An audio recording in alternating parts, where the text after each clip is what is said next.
वाली क्लिप में आप लोगों को बताया था कि डायबिटीज क्या होता है, डायबिटीज के क्या क्या काउजेस होते हैं और डायबिटीज हो जाने के बाद क्या क्या लक्षणें सामने आती हैं। आज दोस्तों मैं आपको बताऊंगा कि यही डायबिटीज को हम लोग को चेक करना है या डायबिटीज मालूम करना है तो कौन कौन सी टेस्ट या जांचें की जाती है, जिसको हम लोग इन्वेस्टिगेशंस कहते हैं, और इसकी जरूरत क्यों आती है। क्या हर डायबिटिक पेशेंट को ही जरूरी है या फिर जिसको डायबिटीज नहीं है लेकिन उसको कुछ शंका जा रही है उसको भी करना चाहिए। तमाम बातें मैं आपको बताऊंगा। फिर इन रिपोर्ट को जब चेक हम करते टेस्ट करते तो उसके बाद आने वाली रिपोर्ट को हम कैसे पता करेंगे, कैसे उसके नॉर्मल रेंज को एबनॉर्मल रेंज को समझेंगे, तमाम बातें आपको बताऊंगा। इसलिए आप इस क्लिप को पूरा देखें। दोस्तों सबसे पहले मैं आपको बता दूं, डायबिटीज जो कि एक मेटाबॉलिक डिसऑर्डर है। जी हाँ दोस्तों, ऐसा माना जाता है एक्सपर्ट के जेर निगरानी के अंदर कि 85 to 90 सेंटीमीटर का अगर ओबेसिटी है, यानी कि पेट की चौड़ाई अगर बढ़ चुकी इतनी, चाहे मेल हो या फीमेल हो, तो ऐसे लोग भी इसमें मुब्तला होने में जो है तो उनके चांस होते हैं।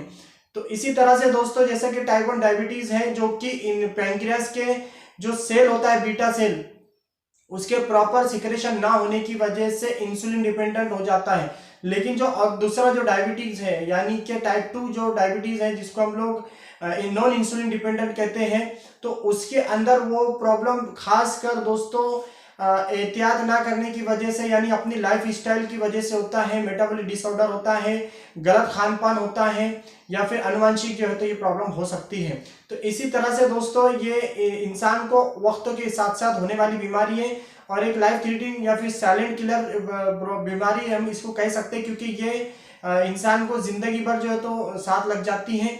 तो इसीलिए इन तमाम बातों को जानना बहुत जरूरी है। तो दोस्तों अगर इसके कॉम्प्लिकेशंस की अगर बात करेंगे तो उससे पता चलेगा कि ये कितनी डेंजरस बीमारी है। जी हाँ दोस्तों, इसको हल्के में अगर लिया जाए तो ये इंसान के लिए हानिकारक हो सकती है। जी हाँ, यही डायबिटीज मेलाइटस अगर ये बढ़ती है वक्तों के साथ साथ 5 साल 10 साल के अंदर जो है तो दोस्तों ये अपना रूप दिखा देती है। क्योंकि दोस्तों ऐसा माना जाता है एक्सपर्ट की नजर के अंदर दोस्तों कि 5 साल तक जिसको भी डायबिटीज हो जाती है 5 साल तक वो साइलेंट रहती है। जी हाँ दोस्तों, 5 साल के बाद वो कॉम्प्लिकेशंस क्रिएट करती है अगरचे हम उसको उस पर प्रॉपर ध्यान न दें। इसीलिए दोस्तों उसको कॉम्प्लिकेशंस कहते हैं। जैसे कि मैं आपको बता दूं कि डायबिटीज के जो कॉम्प्लिकेशंस है, डायबिटीज के कॉम्प्लिकेशंस के अंदर मैं आपको बता दूं कि सबसे ज्यादा जो वाइटल्स ऑर्गन है वो मुतासिर होते हैं। जी हाँ दोस्तों, डायबिटीज वैसा देखा जाए तो दो तरह से जो है तो हम इसको डिवाइड कर सकते हैं। एक है मैक्रोवेस्कुलर और एक है मैक्रोवेस्कुलर। तो मैक्रोवेस्कुलर का मतलब ये होता है कि जो आंखों के अंदर की जो पर्दे हैं उसको अगर इफेक्ट करेगी, जिसको हम रेटिनोपैथी कहते हैं, यानी रेटाइना जो पर्दा होता है, तो उस पर अगर ये अफेक्ट करेगी तो जाहिर सी बात है विजन वगैरह के अंदर प्रॉब्लम होगा, धुंधला वगैरह दिखना, साफ ना दिखाई देना, इस तरह से फिर देखते ही देखते ये इतना कॉम्प्लिकेटेड हो जाता है कि इंसान की आंख चले जाती है, यानी वो ब्लाइंडनेस हो जाता है। इसी तरह से यही चीज दोस्तों कार्डियोवैस्कुलर सिस्टम पर भी अफेक्ट करना शुरू कर देती है। तो कार्डियोवैस्कुलर सिस्टम पर अफेक्ट करने की वजह से हाई ब्लड प्रेशर का रहना या फिर हार्ट से रिलेटेड प्रॉब्लम या हार्ट अटैक वगैरह का आना, इस तरह की प्रॉब्लम क्रिएट हो सकती है। साथ ही दोस्तों ये नेफ्रॉन सिस्टम पर यानी कि किडनी पर भी जो तो असर डालती है, और किडनी पे असर डालने की वजह से किडनी के फंक्शन को भी डिस्टर्ब कर सकती है, जिसको हम लोग कहते हैं नेफ्रोपैथी। जी हाँ दोस्तों, जिसकी वजह से किडनी डैमेज हो सकती है, किडनी फेलर हो सकती है, फाइनली इंसान की डेथ भी हो सकती है। साथ ही दोस्तों अगर हम बात करेंगे इसके न्यूरोपैथी से रिलेटेड, यानी कि इसके कॉम्प्लिकेशंस के अंदर हैं कि ये पेरिफेरल जो न्यूरोपैथी है, यानी कि जो खासकर पैरों के अंदर की जो पेन का सेंसेशन है, यानी इंसान को कोई लग गया है या चोट आ गई है तो उसको सेंस होता है, उसको तकलीफ होती है, उसको पता चलता है कि मुझे चोट लगी है, मुझे कुछ लगा है।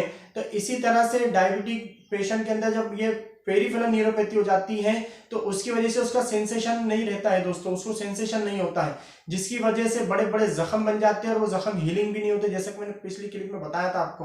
तो इस तरह से दोस्तों इसके कॉम्प्लिकेशन है। अगर माइक्रो की बात करेंगे तो जो आर्टरीज है, बारीक से बारीक जो आर्टरीज है, जो खासकर हार्ट्स की जो आर्टरी है तो वो ब्लॉकेज होती है।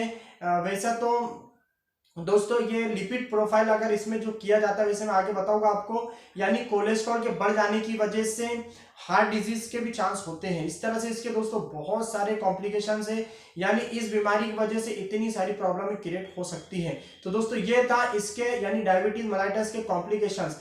कॉम्प्लिकेशंस कब हो जाता है दोस्तों, जब हम उस ताल्लुक से, उस बीमारी के ताल्लुक से बिल्कुल बेफिक्र हो जाते हैं, यानी कि उस बीमारी के बारे में हम फिक्रमंद नहीं रहते, तब जाके कॉम्प्लिकेशंस यानी दूसरी प्रॉब्लम क्रिएट हो जाती है। इसीलिए किसी भी बीमारी को हम लोग को फिक्रमंद रहना चाहिए, उसको लेकर हमको अपने डॉक्टर के या फिर वैद्य की सलाह के मुताबिक हमको चलना चाहिए, तब जाके हमको सही रहनुमाई